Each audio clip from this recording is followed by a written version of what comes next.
My name is Anna, and this is the story of how I came to be the person I am today. I guess it all started with the family I was born into. My dad, Michael, was a mechanic with big dreams for his car repair shops, and my mom, Sarah, well, she was mostly just along for the ride. From the day I was born, it was pretty clear that my dad wanted a boy. I remember hearing stories from my Aunt Emily about how Dad's face fell when he first held me. Not exactly the warm welcome you'd expect for a newborn. I wanted a son, Sarah. You know that, I overheard him grumbling one evening. My mom, always trying to smooth things over, would just nod and try to change the subject. But she's healthy, Michael, isn't that what matters, she'd say. When I was 5, my little brother Lucas was born. That was the day I saw my dad smile, a smile that reached his eyes, a rarity in those days. He was over the moon, passing out cigars to anyone who would take one. Finally, a real heir to carry on the business, he boasted to his friends at the shop. Life at home shifted dramatically with Lucas's arrival. All of a sudden, it was like I became invisible. My dad spent his days off teaching Lucas about tools and engines, even before the kid could walk properly. Meanwhile, I was pretty much left to my own devices. If it weren't for my grandparents and Aunt Emily, I don't know how I would have coped. They lived just a few houses down, and I was at their place more than I was at my own. Aunt Emily was another lifesaver. She didn't have kids of her own and seemed to get that life at my house wasn't exactly peachy.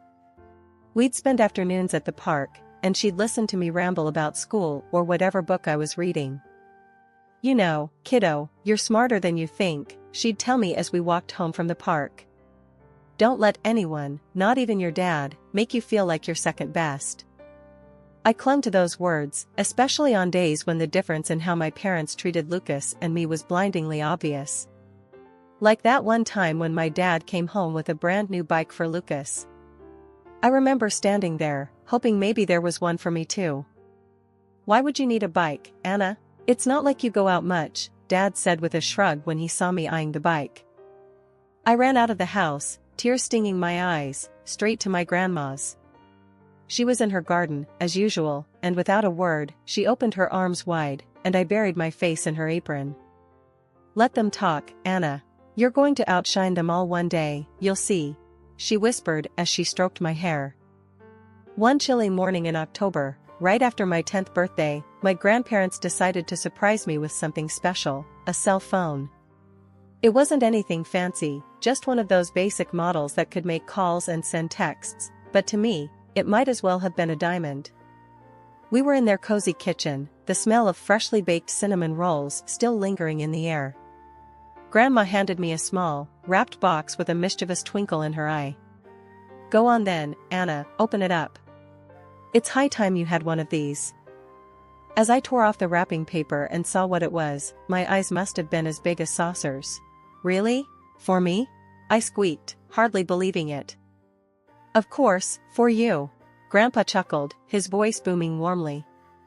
Every young lady needs to stay connected these days. I spent the next few hours fiddling with the phone, setting it up with Grandma's help, and saving their numbers as my first contacts. But my excitement was short-lived. The next day, I made the mistake of taking my new phone home. I was in the living room, showing it off to Aunt Emily, who had dropped by, when Dad walked in from work.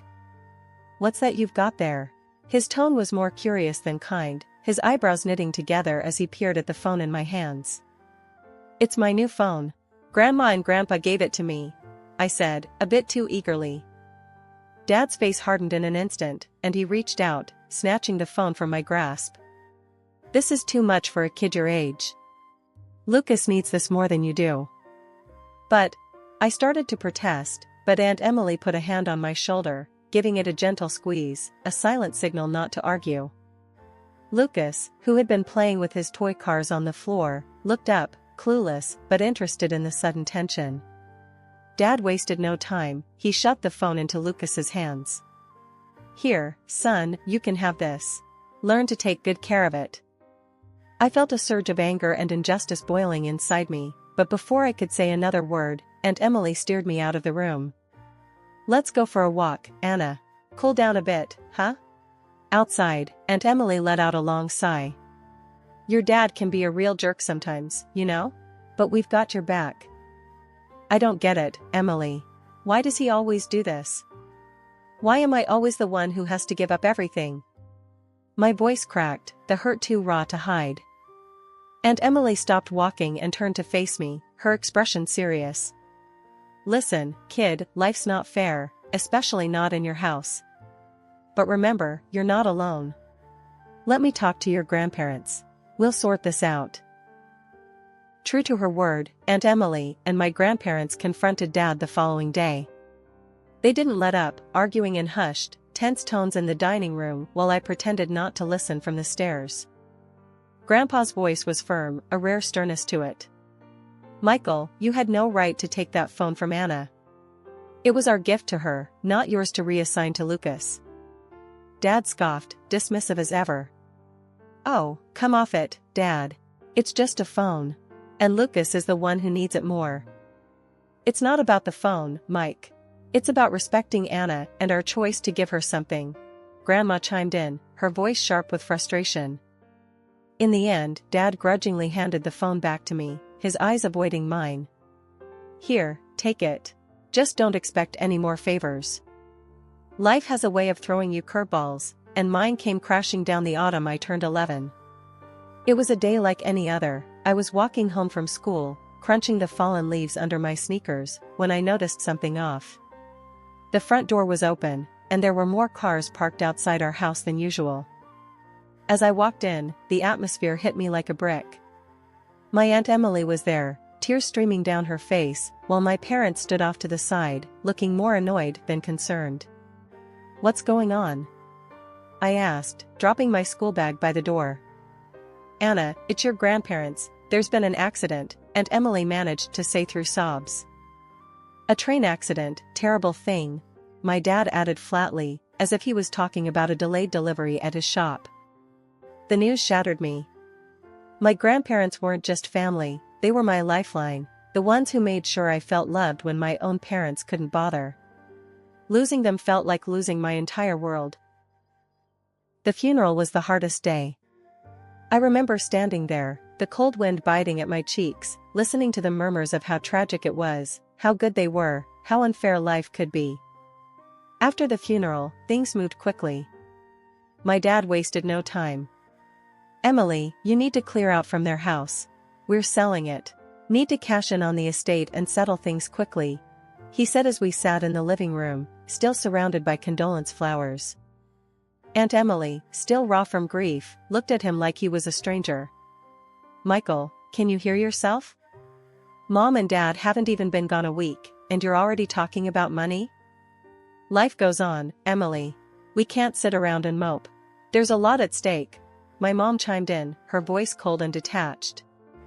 That night, Aunt Emily packed up her things and moved into a small apartment just a few blocks from our house. She asked me to help her, probably to give me a break from the oppressive atmosphere at home. As we packed up her belongings, our conversation drifted to what was to come. Why are they so cold? How can they not care? I asked, frustration and sadness mingling in my voice. Some people just show their true colors at times like this, kiddo. But remember, you've got me. No matter what, I'm here, she assured me, pulling me into a hug. The loss of my grandparents was more than just an emotional blow, it changed my entire life setup. Suddenly, I was more of a maid than a daughter at home, cleaning and cooking because my mom decided it was time I learned to pull my weight. Aunt Emily's apartment became my refuge. It wasn't much, just a couple of small rooms, but it was filled with love and understanding, a stark contrast to the increasing coldness at my parents' house. I was still reeling from everything that had happened after losing my grandparents when life decided to throw me yet another curveball. It was a typical Friday afternoon. I had just come home from school, expecting to find the usual empty house until my parents and brother got back. But today, even the emptiness felt different, everything was too quiet, too still. I walked up to the front door and found it locked. My heart started pounding as I realized something was off. I rang the doorbell a few times, waited, but no answer. It wasn't long before Mrs. Jenkins, the nosy neighbor from across the street, came out. "Looking for your family, Anna?" she called out from her porch, her voice carrying a mix of concern and curiosity. "Yeah, do you know where they went?" I asked, trying to keep my voice steady. "Oh, they packed up some bags and drove off early this morning. Said something about a weekend trip. Didn't they tell you?" Her words hit me like a ton of bricks.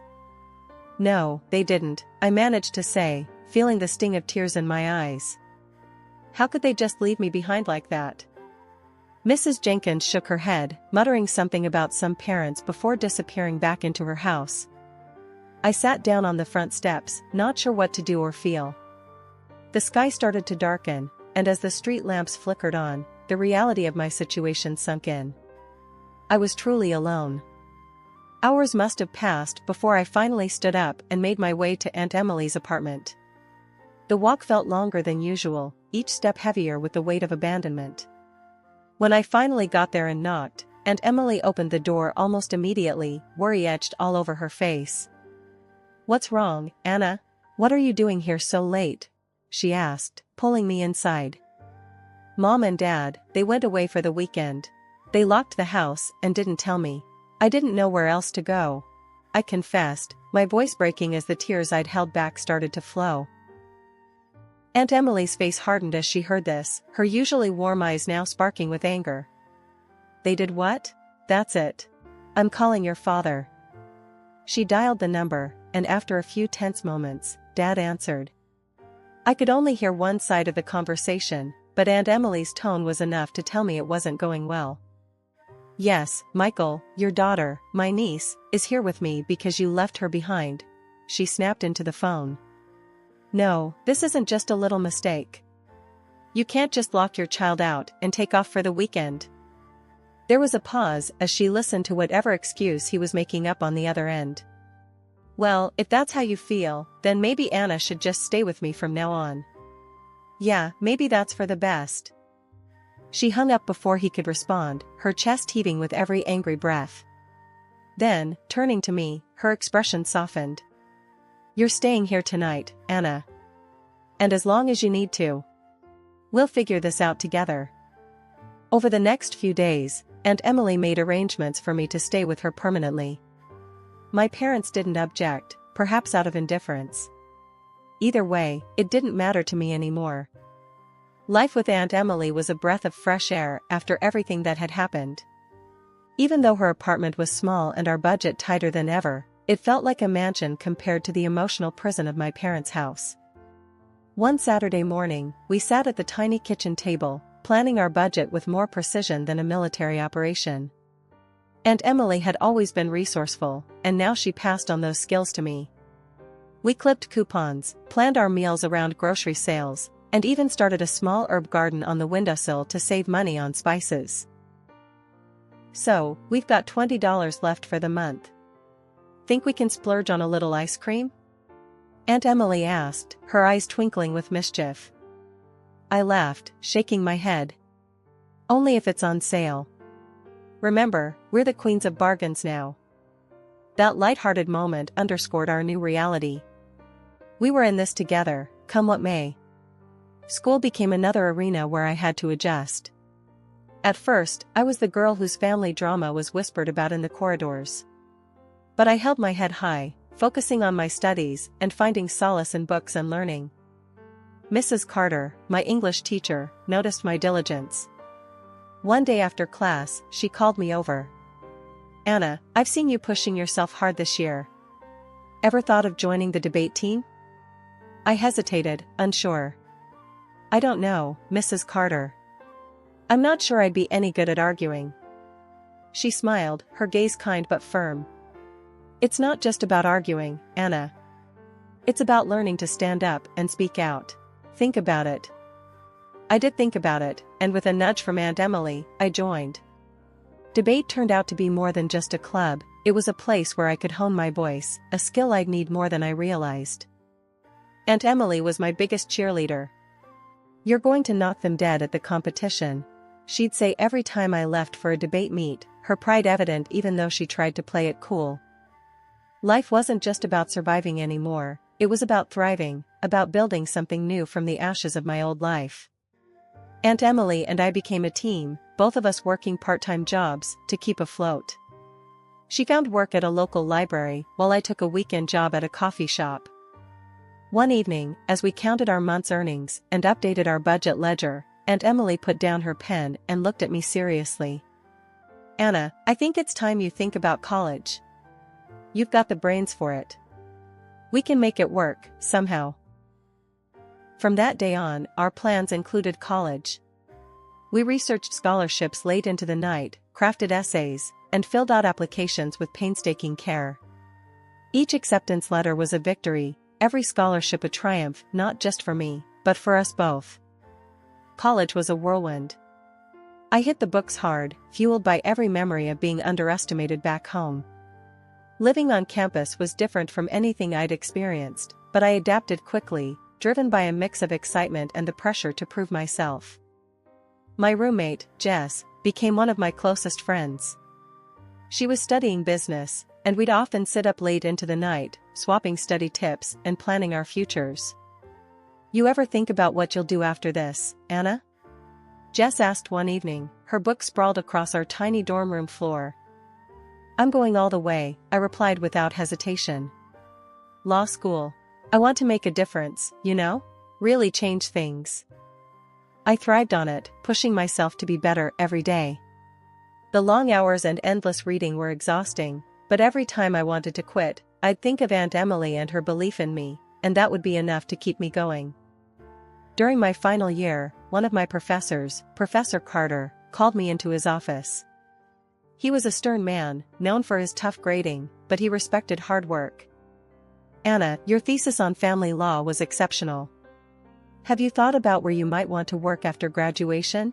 he asked, peering at me over his glasses. "I've been looking at several firms, sir. I want somewhere I can really get into family law, maybe even start a specialty in it," I said, trying to sound as confident as I felt. "Well, I have a recommendation for you. A firm downtown is looking for bright, new talent. I can put in a good word," he offered, his tone suggesting it wasn't an offer he made lightly. "Thank you, Professor Carter. I'd appreciate that very much," I replied, a mix of gratitude and excitement swirling in my chest. I landed the job at the firm right after graduation. It was a prestigious place, the kind where you either sank or swam. I chose to swim. Days turned into nights as I worked on case after case, earning a reputation as a meticulous and fierce advocate. It was at a networking event hosted by the firm where I met Michael, a businessman with a keen interest in the intersections of law and commerce. Our first conversation was about a case I was working on, but it quickly turned personal. 2 years later, we got married in a small ceremony. Aunt Emily was there, tears of joy streaming down her face as she watched me say my vows. "You did it, Anna. You really did," she whispered as she hugged me tight. With Michael's support, I took the biggest leap of my career. I opened my own law firm. It was terrifying and exhilarating all at once, but I was ready for the challenge. We moved to another state where the market was ripe for a new firm, especially one led by a woman with a fresh perspective. Our firm quickly made a name for itself, and as my professional life flourished, so did my personal life. Michael and I welcomed a son, a joyous addition to our family. Life was full, busy, and deeply satisfying. My law firm's success was more than I could have hoped for, and with each successful case, my reputation grew. This caught the attention of local media, and soon, I was invited to speak on TV about domestic violence. The interview went well, sparking discussions across various social platforms. I received an invitation from the governor's office. I was to be recognized for my contributions to child welfare and family law. As I gave my acceptance speech, thanking those who supported me, I saw Aunt Emily wiping away tears. It was a moment of validation for all the hardships we'd endured together. One day, after a particularly long day at the office, I was walking through the parking lot towards my car when I noticed 2 elderly people looking around uncertainly. As I approached, wondering if they needed help, the recognition hit me hard. They were my parents, who had walked out of my life 20 years ago. "Can I help you?" I asked, my voice cool, masking the surprise and rising unease. "Oh, Anna, it's you. We saw you on TV, we knew it was you immediately. We've missed you so much and are so proud of all you've accomplished," my mom said, her voice trembling with emotion. "We wanted to reconnect, to be a family again," my dad added, his eyes searching mine for any sign of warmth. I took a moment to gather my thoughts before responding. "My family consists of my aunt, my husband, and my son. You chose to lead that family a long time ago. But instead of understanding, they became more insistent. Anna, you're our daughter. We need your help now. Your brother left us, and our business is failing. We have debts, no savings, and we're about to lose our house," my dad explained, his voice desperate. They even hinted at taking legal action if I refused to help, arguing that as their daughter, it was my duty. I couldn't help but laugh, though it was more from disbelief than amusement. "Really? You think you can intimidate a lawyer into helping you? You might want to think twice about that," I said sharply. Seeing that their threats were getting them nowhere, they shifted tactics, playing on my emotions. "Think about it, Anna. We're your parents. How can you turn us away?" "I remember very clearly," I replied, my voice steady and firm, "how you threw out Aunt Emily and left me behind like I was nothing." Realizing they were getting nowhere, they finally backed down. I handed them some money for their trip back, more out of pity than any sense of duty. "This is all I can do for you.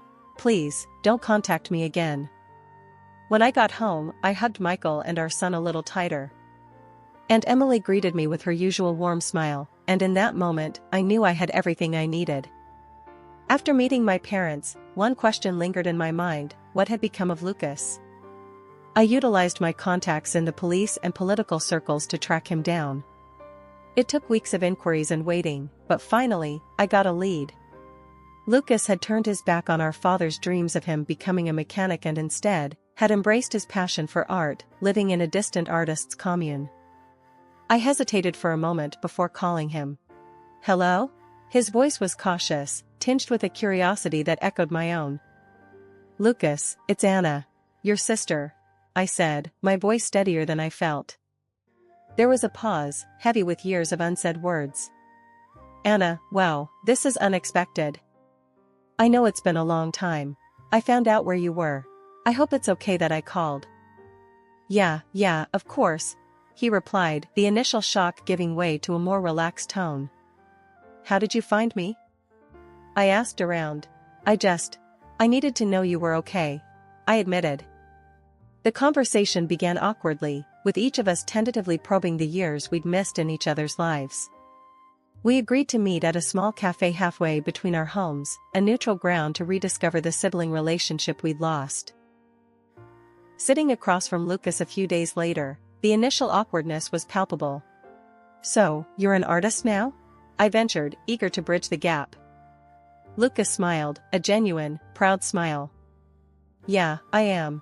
It's been a tough ride, but I wouldn't change it for anything." He pulled out his phone and scrolled through photos of vibrant paintings, each a burst of color and emotion. "I'm hoping to make a real go of it." His work was impressive, and I felt a surge of pride. "They're beautiful, Lucas. You've really found your calling."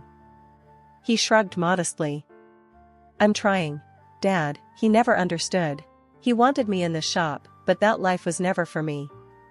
We talked for hours, gradually easing into a comfortable camaraderie, reconnecting not just as siblings, but as adults who had navigated their own trials. "I could introduce you to some people in the art world," I offered, eager to help him pave his way to success. Lucas shook his head, a determined glint in his eye. "Thanks, Anna, but I need to do this on my own. I want to prove to myself, and maybe a bit to Dad, that I can make it without any handouts." His words echoed my own journey, and I couldn't help but respect his decision. "I understand. Just know I'm here, okay? Whatever you need." As we parted ways, Lucas handed me one of his smaller paintings, a beautiful landscape bathed in sunset hues. "For you, to remember today." Driving home, I placed the painting on the passenger seat, a smile playing on my lips. Lucas and I were more alike than I'd realized. We were both determined to forge our own destinies, independent yet connected by our shared resilience.